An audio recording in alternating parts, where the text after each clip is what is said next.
Hello বন্ধুরা, আমি সকাল সকাল স্নান করে নিয়েছি, চলে এসেছি ঠাকুর ঘরে। তো ভালো করে প্রথমে ঠাকুর ঘরটা ভালো করে মুছে নিচ্ছি। আর কাল বৃষ্টি হয়েছিল, ছিটে ফোঁটা চারিদিকে পড়েছিল। তো ভালো করে ঠাকুর ঘরটা তো মুছতেই হবে, আর তোমরা তো জানো পূজার আগে ঠাকুর ঘরটা মুছতেই হয়।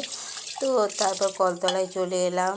ঠাকুরের আলাদা সাবান থাকে আমার, সাবান নিয়ে ঠাকুরের বাসনগুলো ভালো করে মেজে নিয়ে আর কলটা ছেড়ে দিয়ে বাসনগুলো ধুয়ে নেব।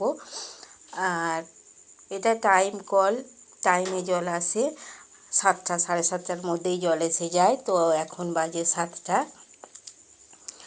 আর সব বাসনগুলো ভালো করে ধুয়ে নিয়ে রেডি করে নিচ্ছি। তো সব বাসন ধোয়া হয়ে গেছে। তো চলো এবার যাওয়া যাক ঠাকুর ঘরে। চলে এলাম ঠাকুর ঘরে। তো আগে আমার ফুল তোলা হয়ে গেছে সর্বপ্রথম।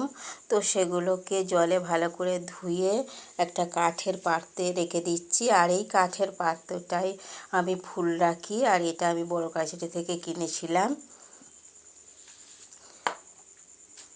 তো তারপর আমি স্নান করাবো শিবলিঙ্গকে।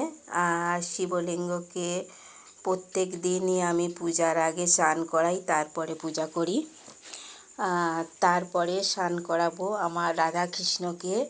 আর রাধাকৃষ্ণ খুব সুন্দর আনন্দ মনে চান করছে, দেখে নাও।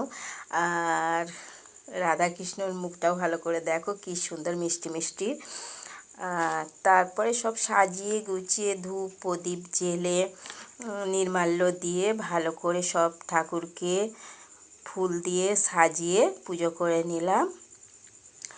তো সব শেষে আমার একটা ছোট্ট পুঁইশাক গাছ বসিয়েছিলাম, সেটা কত বড় হয়েছে।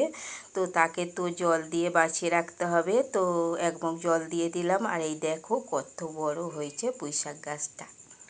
তো চলো টাটা।